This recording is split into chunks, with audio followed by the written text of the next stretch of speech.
Usually when we crack open a new topic, we try to find a hook, something to grab you. But today, I feel like the hook is just the sheer uh, overwhelming complexity of the machinery we're about to discuss. I think you're right. We are looking at a biological system that is, for all intents and purposes, a high-stakes manufacturing plant. That's a perfect analogy. It's a factory, absolutely. But not just any factory. We're talking about a facility that runs, 24 hours a day. It manages a chemical assembly line with, zero tolerance for error. None. It maintains its own specific climate control that's totally distinct from the rest of the body, and it produces a product so complex that it carries the source code for an entire human being. And it does all this while navigating what is, frankly, a hostile environment. It deals with acid baths, potential immune system attacks, really strict timing protocols.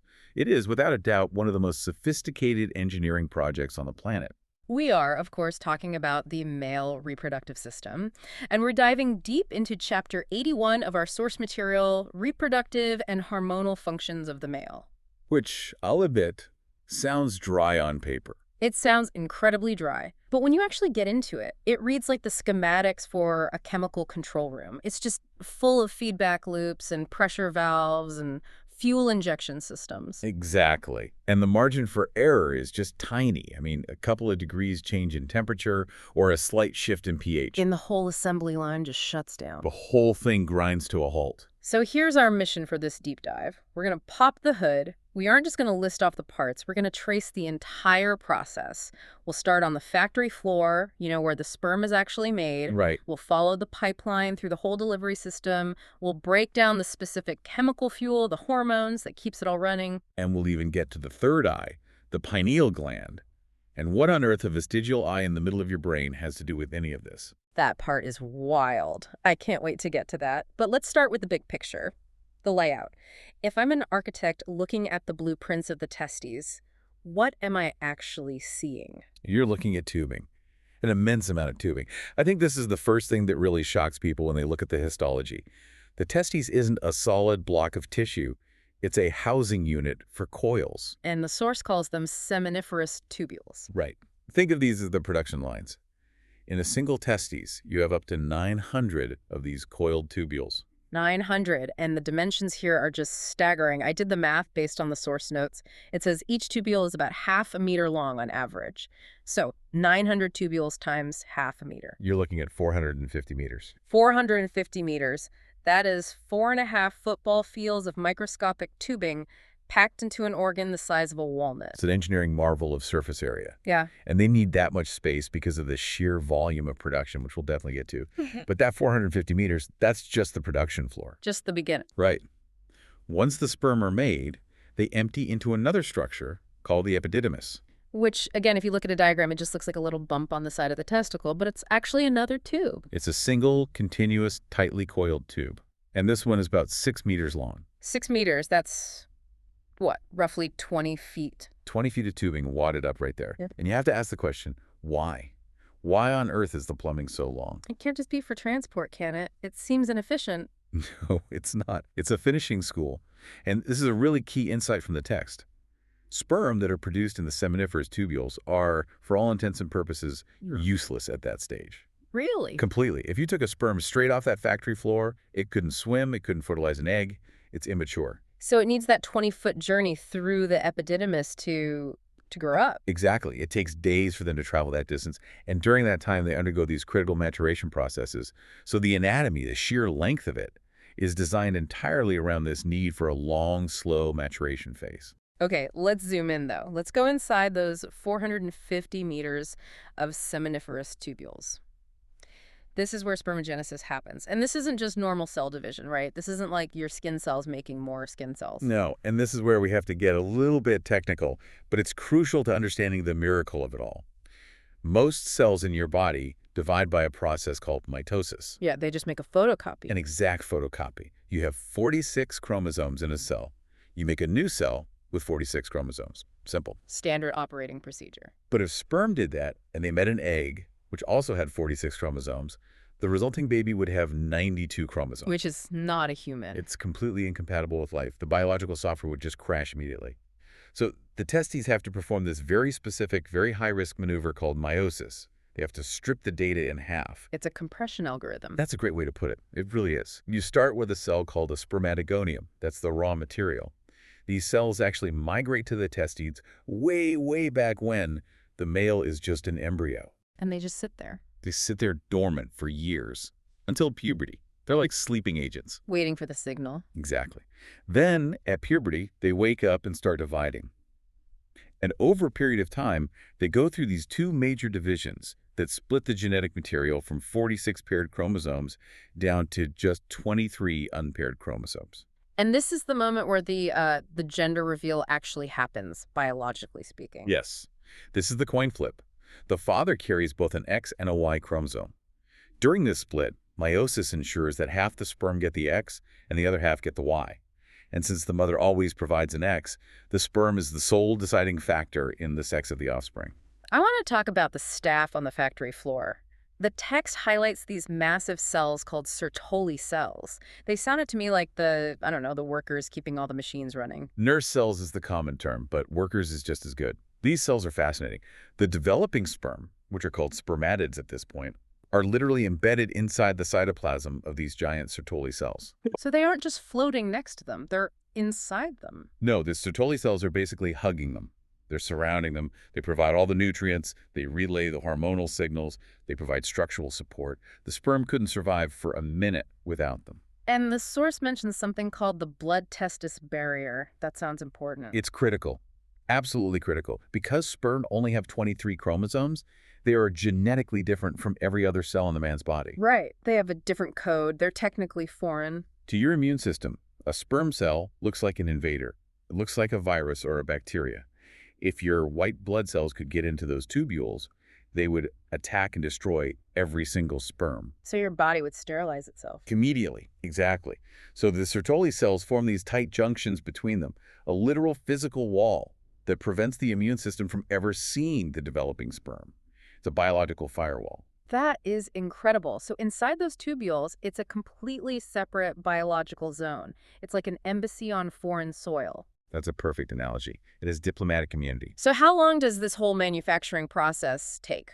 From the moment the raw material, the spermatogonium, enters the line until a finished sperm rolls off? It is a slow process. It takes about 74 days. 74 days. Wow. That's a long lead time. It is. That means if a man ejaculates today, the sperm in that ejaculate started being built 2.5 months ago. Which has huge implications for health and fertility, right? Absolutely.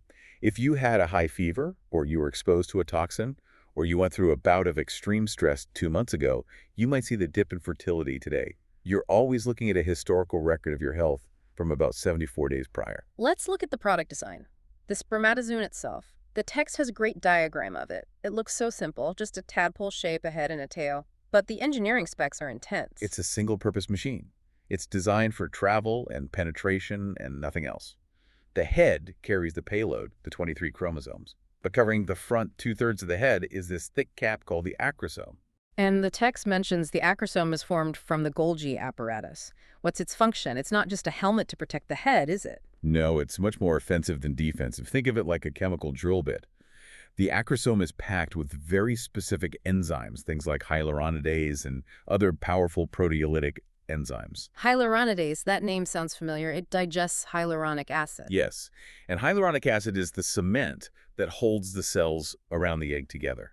A sperm can't just push its way in. It has to chemically dissolve the door.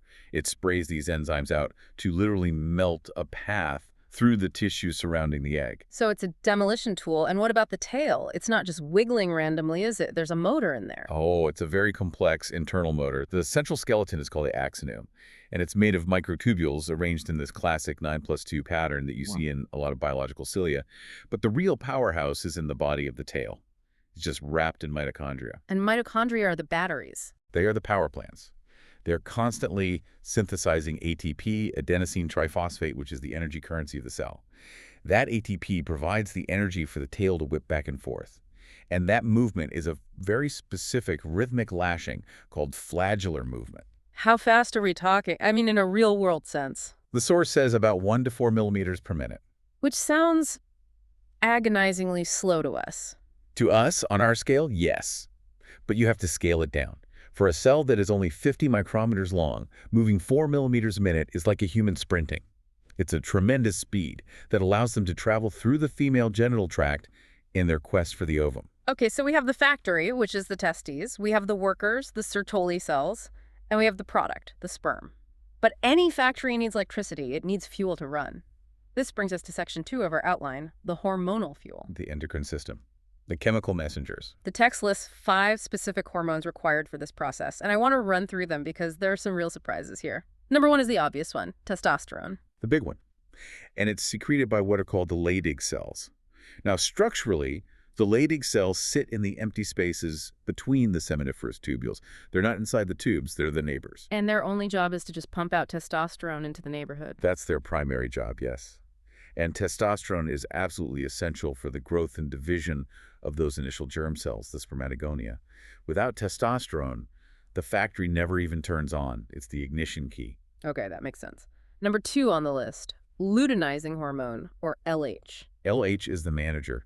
It comes all the way from the anterior pituitary gland, which is at the base of the brain. Its job is to travel through the bloodstream and essentially scream at the Leydig cells. It stimulates them to make the testosterone. So no LH from the brain, no testosterone from the testes. Correct. The brain is the ultimate boss. Got it. Number 3, follicle-stimulating hormone, or FSH. FSH also comes from the pituitary, but it has a different target. It bypasses the Leydig cells and talks directly to our friends, the Sertoli cells, the nurses. It stimulates them to do their job, specifically facilitating that final conversion of spermatids into actual sperm. That step is called spermiogenesis. So to use the factory analogy again, LH orders the raw fuel, which is testosterone, and FSH tells the assembly line workers to actually use the fuel and build the product. That's a great distinction, yes. Now, number 4 is the curveball, estrogens. Yes, this is the one that stops people in their tracks usually. Right. We always think of estrogen as the quote-unquote female hormone. If a guy has too much, he gets worried about, man boobs. But the text says it's essential for making sperm. How does that work? It's fascinating. The Sertoli cells actually take some of the testosterone that's floating around, and using an enzyme, they convert it into estradiol, a form of estrogen. The source suggests that this local, high concentration of estrogen right there in the tubule is essential for the spermatogenesis process to complete properly. So biologically, you cannot be a fertile man without a little bit of the female hormone being produced right there in your testes. Exactly. Biology doesn't really do binary. It uses the same tools in different ways all over the body. It's all about context and concentration. That's amazing. And finally, number 5, growth hormone. This is more of a background regulator. It controls the general metabolic functions of the testes. You need a baseline level of metabolism for any of this to work.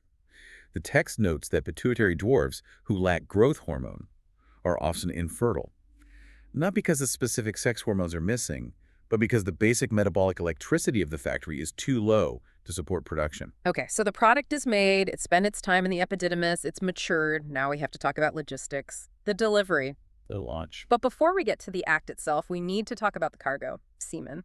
And I think most people, myself included, probably assume semen is just a lot of sperm floating in some water. That is the common misconception, a huge one. In reality, sperm make up less than 10% of the total volume of semen. Less than 10%. So 90% of it is just, filler? Additive fluids? The port fluids. The sperm are the VIPs, absolutely, but the fluids are the entourage, the security detail, the armored transport, and the catering service all rolled into one. Okay, let's break down that cocktail then. The source says there are 2 main contributors, the seminal vesicles and the prostate gland. Right. The seminal vesicles, which are these 2 little pouches that join the vas deferens, they provide about 60% of the total volume. They secrete a thick, mucoid, yellowish substance. And the text says it's rich in fructose. Sugar. Pure energy. That's the catering service. Yeah. The sperm have a very long, very arduous swim ahead, and they have almost no internal energy storage. They're stripped down for speed. They need a packed lunch. The fructose in the semen provides the fuel for those mitochondria we talked about to make ATP. But the seminal vesicles also secrete something else that's really interesting, prostaglandins. This is a fascinating piece of, biological cooperation. Prostaglandins are powerful signaling molecules. When they enter the female body, they do 2 critical things. First, they react with the cervical mucus to make it more receptive and less stringy, basically unlocking the front gate. Okay, and the second thing? The second thing is even more amazing. They trigger reverse peristaltic contractions in the female uterus and fallopian tubes. Whoa, wait, explain that. Reverse peristalsis. Peristalsis is the rhythmic squeezing that moves food down your esophagus. It's a one-way street. Reverse peristalsis means the muscles start squeezing to move things up. The prostaglandins in the semen effectively tell the female reproductive tract, hey, help pull the sperm upward toward the ovaries. So the sperm aren't just swimming on their own, they're getting a ride on an escalator. They're getting a massive assist, a huge one. The text notes that sperm can be detected in the upper ends of the fallopian tubes within as little as 5 minutes after ejaculation. They physically cannot swim that fast on their own. It's impossible. They're being transported by the female muscles, which are triggered by the male chemical signals. That is just incredible. It's literally one body sending a chemical signal to another body to say, help us out here. It is cooperation at a physiological chemical level. It's beautiful. Okay, so that's the seminal vesicles. What about the prostate gland? That's about 30% of the volume, according to the source. The prostate fluid is very different. It's thin, it's milky, and this is the most important part, it is alkaline. High pH, why does that matter so much? Because the environment of the vas deferens is slightly acidic due to metabolic waste products from the stored sperm. But more importantly, the fluids in the female vagina are highly acidic, a pH of about 3.5 to 4.0. Which is pretty acidic. That's like, what, tomato juice or a soft drink? Exactly. And that level of acid is kryptonite to sperm. It immobilizes them and kills them almost instantly. If sperm were to hit that environment unprotected, it would be a massacre. The prostate fluid acts as a chemical buffer. It neutralizes the acid from the vas deferens and, more importantly, neutralizes the vaginal acidity, raising the local pH to a much more hospitable 6.0 or 6.5. So the prostate fluid is basically deploying a chemical shield that allows the sperm to survive the landing on the beach. That's the perfect way to describe it. Without the prostate fluid, fertilization is essentially impossible. The sperm would die on arrival. There's one more trick the prostate plays, and this one just blew my mind. The clotting enzyme. Ah, yes, the coagulation. You might have noticed, or listeners might know, that semen is liquid when it's ejaculated, but within a minute it turns into a semi-solid gel, a coagulum. Why does it do that? It seems counterintuitive. It's to keep it there. It's an anchor. If it stayed a thin liquid, gravity and movement would cause it to drain out of the female tract almost immediately. The clot acts as a temporary anchor. It helps hold the semen in the deep vagina right up against the cervix. But the sperm can't swim if they're stuck in a gel. Correct. They're temporarily immobilized. But then about 15 to 30 minutes later, a different enzyme from the prostate, a profibrinolysin, becomes activated and dissolves the clot. This is called fibrinolysis. It's a time-release mechanism. It is. It's brilliant. Stick to the target, wait for the turbulence of intercourse to settle down, then dissolve the cage and release the troops when the environment is calm. That is tactical warfare at a cellular level. Just unbelievable. Nature is a brilliant strategist, no doubt. Okay, so the troops are released. Now we enter Section 4. The obstacle course, the journey to fertilization. The sperm are swimming, but they still, even now, aren't actually ready to fertilize an egg, are they? No. They have to undergo one final activation process called capacitation. Capacitation, that sounds like powered up in a video game. It effectively is. It's a series of changes that happen inside the female reproductive tract. Remember those inhibitory factors in the epididymis that kept the sperm dormant and quiet to conserve energy? Right. The fluids in the uterus and fallopian tubes literally wash those away. That's step one. Taking the parking brake off. Exactly. Step two involves that helmet, the acrosome. Mm-hmm. In the male tract, its membrane is reinforced with a lot of cholesterol, which makes it tough and stable. Because you don't want the drill bit activating prematurely. You don't want it digesting your own tube. Precisely. Yeah. But inside the female tract, that cholesterol is gradually stripped away. Huh. The acrosome membrane becomes much thinner, much more fragile. The safety comes off the weapon. Perfect analogy. And finally, the sperm cell membrane becomes much more permeable to calcium ions. Calcium floods into the sperm. This does two things. It changes the tail movement from a weak, wave-like beat to a powerful, forceful whiplash motion. Turbo mode. Turbo mode, engaged. And it prepares the acrosome for that final release of its enzymes. So now finally, after all this, the sperm is capacitated, it is hyperactive and fully armed. It finally reaches the egg. But the egg isn't just sitting there open for business. It's surrounded by protective layers. Right. It has a cloud of cells around it called the granulosa cells, and then a thick glycoprotein shell called the zona pellucida. The sperm has to burrow through both. This is the acrosome reaction. The demolition crew goes to work. It does. As the sperm head binds to the zona pellucida, the acrosome ruptures and releases that hyaluronidase to dissolve the glue holding the granulous cells together, and the proteolytic enzymes to literally digest a tunnel, through the zona pellucida. And the source says many sperm are involved in this. Yes, it's usually a team effort. Many sperm will attack the egg at once, their combined enzymes weakening the barriers. It's a siege. But, and this is the most crucial part of the entire story, only one gets in. Why? What stops the others from following right behind the first one? The moment the cell membrane of the first sperm fuses with the cell membrane of the egg, a wave of calcium ions diffuses through the egg cytoplasm. This triggers the egg to release cortical granules into the space just outside its membrane. These granules instantly and permanently alter the structure of the zona pellucida. It slams the door shut. It slams the door, locks it, and throws away the key. It hardens that zona pellucida, making it completely impenetrable to any other sperm.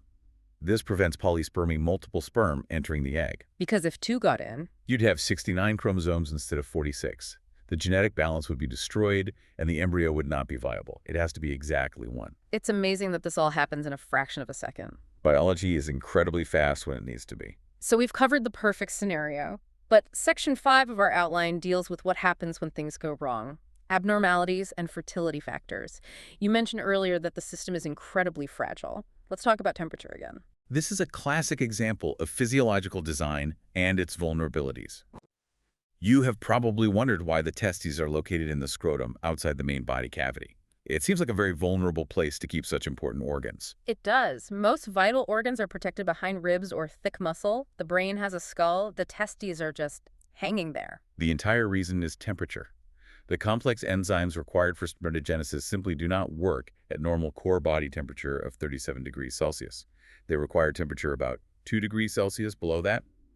If the testes were inside the abdomen, the heat would destroy the seminiferous tubules, So the scrotum is, in essence, a cooling unit. a controlled cooling unit. The source mentions the scrotal reflexes. Hmm. On a cold day, the cremaster muscle contracts to pull the testes closer to the body for warmth. On a hot day or during a fever, the muscle relaxes to let them hang lower, away from the body, to cool down. It's constantly trying to maintain that perfect 2-degree delta. Constantly. And there's a condition called cryptorchidism, which is when a testis fails to descend from the abdomen into the scrotum during fetal development. And if that isn't surgically corrected, The heat of the body causes the tubular epithelium to completely degenerate. It leads to permanent sterility in that testis. just from a few degrees of extra heat. Yes. The text says even the surgery to correct it needs to be done very early, before puberty, or the damage can be irreversible. It's that sensitive. Let's talk numbers. Sperm count. We hear about low sperm count a lot these days. What's the actual threshold for fertility? Well, the normal range is huge, anything from 35 million to 200 million sperm per milliliter of semen. And with the typical ejaculate being about 3.5 milliliters, we're talking hundreds of millions of sperm per launch. So when does it become a clinical problem? The source states that when the count falls below about 20 million per milliliter, the person is likely to be infertile. But wait, 20 million still sounds like a massive number of soldiers to storm the castle. Why is that considered functionally too low? It's a game of statistics and attrition. The journey is so treacherous. So many sperm die in the acidic environment, or get trapped in cervical mucus, or swim up the wrong fallopian tube, or are needed just to help break down the egg's defenses, that if you start with only 20 million, the statistical likelihood of even one making it all the way to the finish line in a capacitated state drops to near zero. You need that overwhelming numerical advantage. And quality matters too, right? Not just quantity. Oh, absolutely. The text describes strange sperm with two heads, or abnormally shaped tails, or coiled tails that can't propel them forward. Even if a man has a very high count, if a large percentage of those sperm are morphologically abnormal, he can still be infertile because those sperm are duds. They can't swim effectively or penetrate the egg. So there's a rigorous quality control standard built into the process. Okay, let's shift gears. We've looked at the factory and the product. Now let's look at the mechanics of the launch itself. Section 6, the mechanics of the male sexual act. This is where the nervous system takes over completely. It's a very complex, beautifully coordinated interplay between the two main branches of the autonomic nervous system. the sympathetic and the parasympathetic. I always get those mixed up. Parasympathetic is rest and digest, right? And Yeah. sympathetic is fight or flight. Generally, yes. Yeah. That's a good way to remember that. But in the sexual act, they work in a very specific sequence. I like to use the mnemonic point and shoot. Okay, point and shoot. Point is the erection. That's a parasympathetic function. Shoot is the ejaculation. That's a sympathetic function. Let's unpack point. Step 1. Erection. How is that triggered? It's driven by sensory signals, either direct physical stimulation of the gland's penis or psychic elements like thoughts, sights, or dreams. These signals travel through the spinal cord and trigger the parasympathetic nerves to release two key neurotransmitters, nitric oxide, or NO, and vasoactive intestinal peptide. Nitric oxide, that's the chemical behind a lot of erectile dysfunction medications, right? Exactly. Nitric oxide activates an enzyme called guanylyl cyclase, which in turn produces something called cyclic GMP. And it's cGMP that is the magic molecule here. It causes the smooth muscles in the arteries of the penis and in the meshwork of the erectile tissue, the corpora cavernosa, to relax. So the muscles relax, which opens the floodgates for blood. Precisely. Blood rushes in under high arterial pressure. The tissue balloons out and becomes rigid. And here's the clever mechanical trick. As the tissue fills with blood, the high pressure actually compresses the veins that would normally let the blood out. So it fills up and seals the exit at the same time. It traps the blood. Correct. It traps the blood under high pressure, and that is what sustains the erection. Then the step 2, lubrication. Also parasympathetic. The urethral and bulbourethral glands secrete mucus to aid in intercourse. Simple enough. But then for the finale, the system has to switch. The baton is passed. Right. Now we get to shoot. Step 3, emission and ejaculation. This is a sympathetic response. The fight or flight system kicks in to trigger the climax. The source makes a distinction between emission and ejaculation. What's the difference? Emission comes first. It's the contraction of the vas deferens, the prostate, and the seminal vesicles. This physically pushes the sperm and all the support fluids into the internal urethra to mix them all together. So it's mixing the cocktail inside the body just before launch. Yes. And this creates a sensation of sudden fullness in the internal genital organs. That sensory signal then travels to the spinal cord and triggers the final step, ejaculation. This involves rhythmic contractions of the pelvic muscles, specifically the ischiocavernosus and bulbus spongiasis muscles, which compress the base of the erectile tissue in the urethra, shooting the now mixed semen out. And that physiological event is the male orgasm. Physiologically, yes. And immediately after, the sympathetic signals cause the arteries to constrict again, the cGMP is broken down, blood drains out, and the erection ceases. This is called resolution. It's like a perfectly timed relay race between the two halves of the nervous system. If they don't hand off that baton smoothly, or if the timing is off at any point, the whole process fails. It is a highly coordinated neurological event, no question. All right, let's zoom back out. All of this incredible mechanics and production is driven by one master molecule. Section 7. The master hormone, testosterone. The man maker, as you called it earlier. It's a steroid hormone, which means it's synthesized from cholesterol. I found the life cycle of testosterone really interesting. The source shows a graph of its concentration over a lifetime. It's high in the womb, then it drops to almost nothing throughout childhood, then it skyrockets at puberty, and then it very slowly tapers off after age 50 or so. That first spike in the fetus is absolutely crucial. The text mentions the SRY gene, which stands for sex-determining region Y gene. This gene on the Y chromosome causes the developing genital ridge in the embryo to start secreting testosterone. And that initial flood of testosterone is what builds the entire male body plan. Yes, and this is a key point that a lot of people don't realize. The default biological setting for a human embryo is female. Really, the default is female. Yes. If there is no testosterone present in the fetus at the critical time, the body automatically develops female organs, a clitoris, a vagina, a uterus. Testosterone actively forces the formation of the penis and scrotum and suppresses the formation of those female organs. It also is the hormone that drives the descent of the testes from the abdomen down into the scrotum late in pregnancy. So if a male fetus, an XY fetus, for some reason didn't produce testosterone, it would be born looking externally female. Essentially, yes. That's how powerful that initial hormonal signal is. It creates the physical hardware. Then it all goes quiet for a decade. Then puberty hits, the surge. What happens then? The list of effects is just massive. It's what creates the adult secondary sexual characteristics. Let's run through a few of them. The voice. Testosterone causes hypertrophy or thickening of the laryngeal mucosa and an enlargement of the larynx itself. That's why teenage boys' voices crack and drop. The instrument is literally getting bigger and changing shape. What about the skin? The skin thickens all over the body and becomes tougher. It also dramatically increases the secretion of the sebaceous glands, the oil glands. Hello, acne. Exactly. Teenage acne is a direct side effect of that testosterone surge, ramping up oil production to levels the skin isn't used to. And then there's the big one, muscles and bones. This is the anabolic part. Testosterone is a powerful protein anabolic hormone.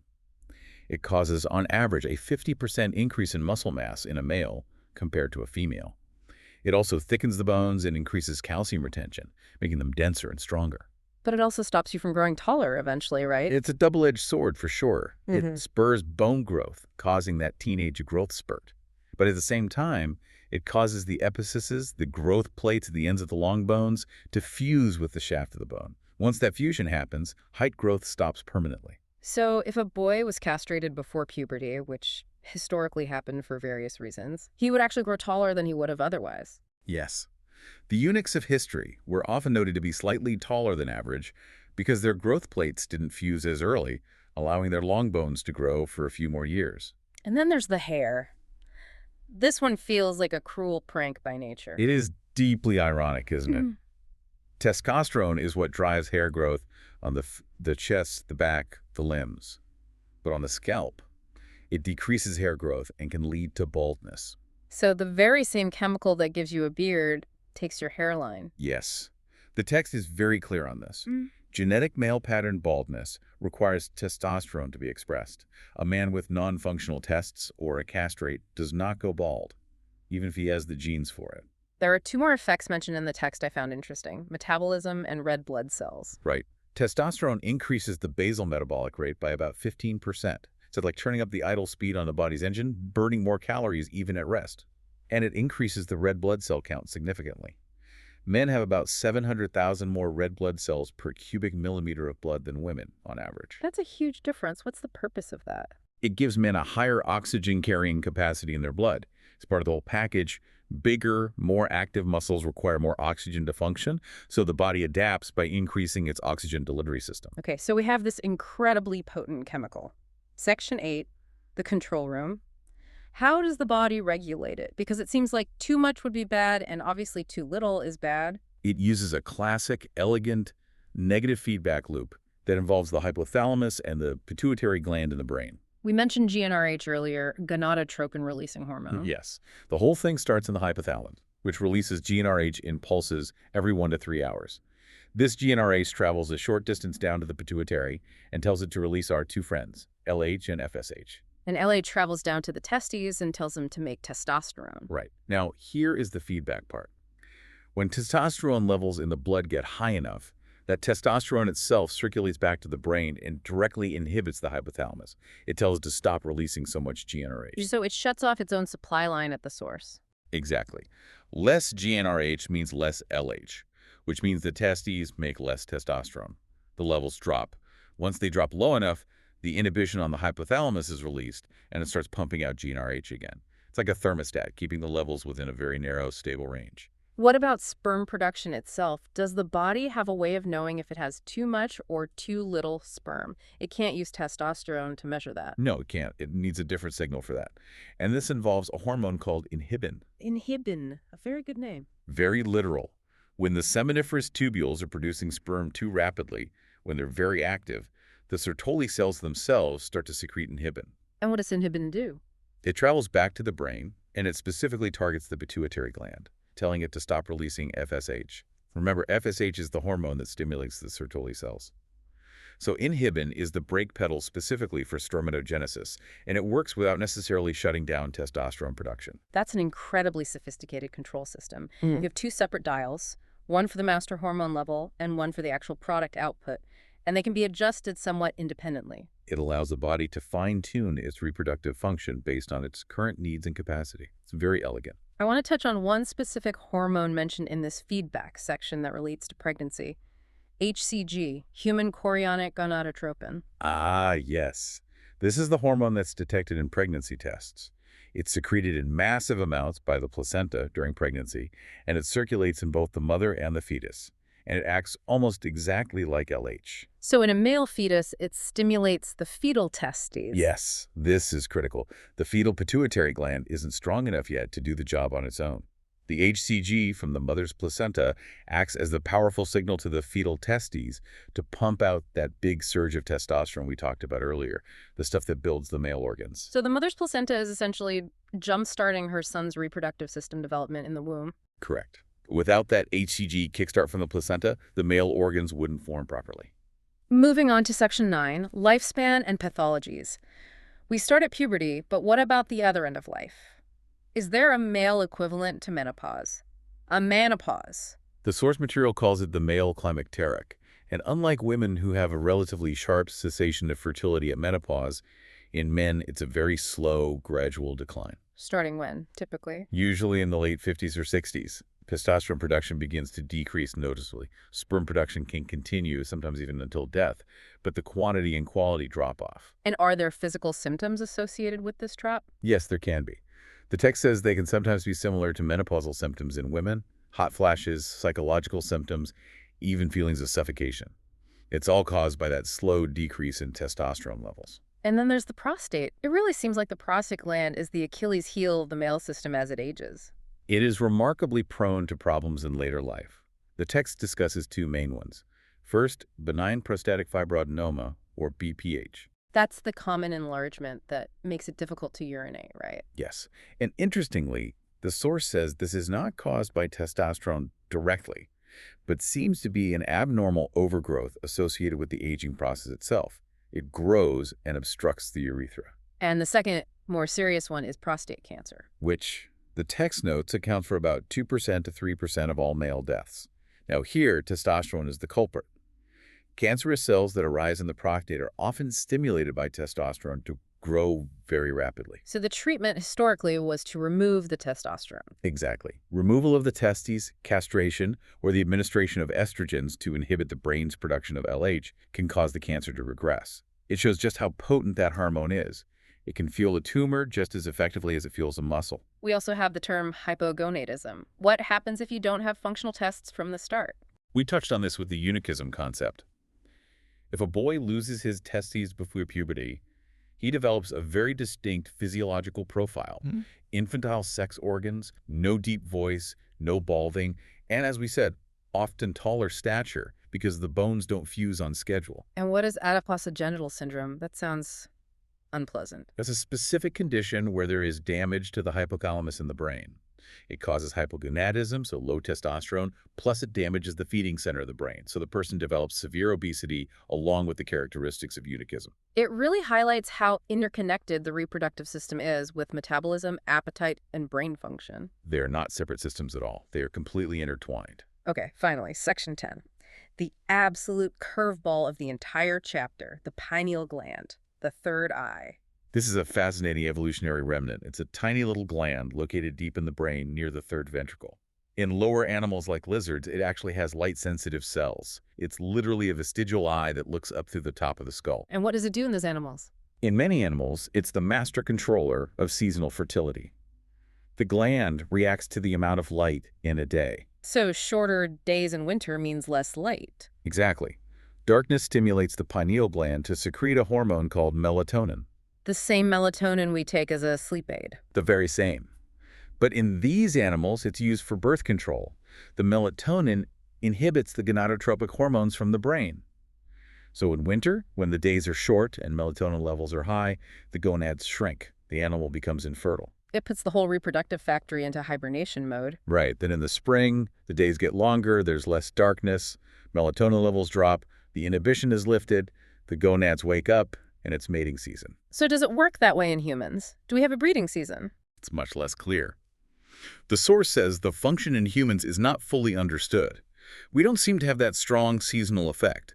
However, we do know that tumors in the pineal gland region can cause either excessive hormone secretion or, conversely, hypergonadism. So it likely plays some subtle role in regulating sexual drive or circadian rhythms related to reproduction. But it's not the on-off switch that it is in a hamster. Probably the best. Probably for the best, yes. So we've unpacked the whole machine.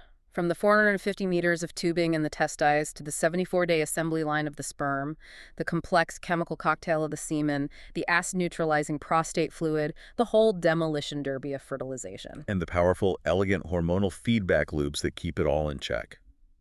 What's your big takeaway here? When you step back and look at this entire machinery of life, what's the one thing that really stands out to you? For me, it's the sheer improbability of it all working.